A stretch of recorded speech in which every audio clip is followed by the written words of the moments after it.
আমি ঘরে একা, অনেক তৃষ্ণা পেয়েছে। রান্নাঘরে পানি খেতে গিয়ে দেখি চালে গলা কাটা, রক্তাক্ত অবস্থায়। আমার শরীর ঘামছে। আমি পিছন ঘুরে তাকাই, একই অবস্থা। কি বলবো আর, আমার শরীর থমকে গিয়েছে। আমি মুখ নাড়াতে পারছি না। ঘরে কেউ নেই। কি করি? মনে মনে আল্লাহকে ডাকছি। হঠাৎ মনে পড়ল আরেকবার পিছন ঘুরি। আবার পিছন ঘুরার সাহস পাচ্ছি না। তবুও সাহস করে ফিরলাম। ঘুরে দেখি তার চেয়েও বেশি ভয়ঙ্কর অবস্থা। গলা কাটা, হাসছে। মনে হচ্ছে যদি বাঁচাতে পারতাম পিঁপড়াটাকে, যদি বাঁচাতে পারতাম। মাকড়সাটা হাসছে। পিঁপড়াটার জন্য অনেক মায়া হচ্ছে, সামনের পিঁপড়াটার জন্য মায়া হচ্ছে, কিন্তু মাকড়সা তো আমার ভয় লাগে। এখন আমি কি করব? মায়া হচ্ছে পিঁপড়াটার জন্য। থাক, মাকড়সাটার তো ক্ষুধা লাগে, এখন তারা তো খেতে হবে, আমরা তো খেতে হবে। আমার খাওয়া আমি খেয়ে চলে যাই। কিন্তু আমার শরীর থমকে গিয়েছে। আমিও লড়তে পারছি না।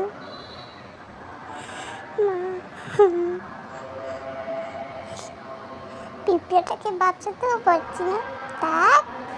তারটা তার বুঝবে, আমারটা আমি বুঝবো।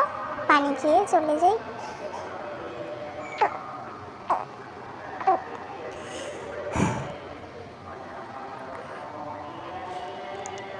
পানি খাওয়া শেষ, এবার চলে যাই।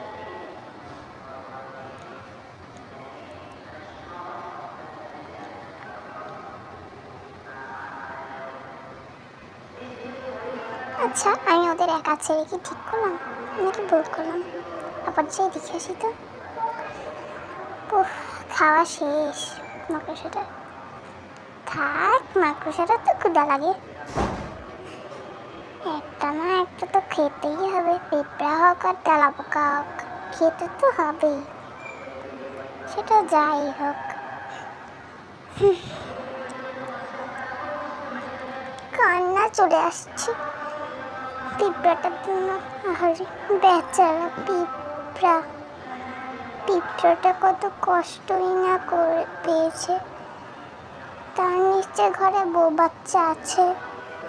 আহারে, কত কষ্ট পেয়েছে পিঁপড়াটা।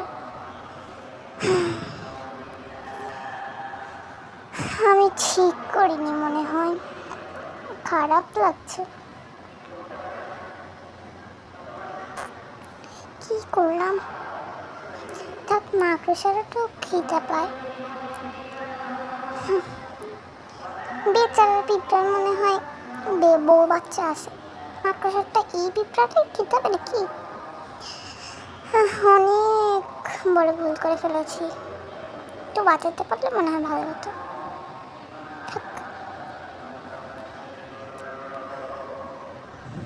আজকে এইটুকুই। কার কার ভালো লাগলো ভিডিওটা বলবেন। বাই। আজকের জার্নালটা অনেক কিউট হয়েছে, আমার কাছে লাগলো। আপনারা কিন্তু কমেন্ট করেন না, আমার আইডিটা ভিউজ হয়ে যাচ্ছে। আপনারা কমেন্ট করবেন। তো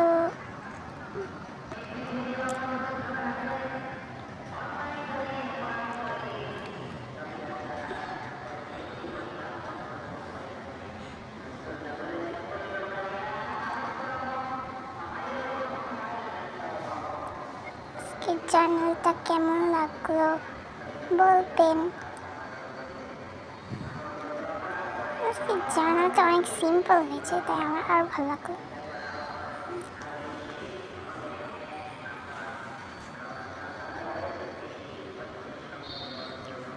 বাই বাই।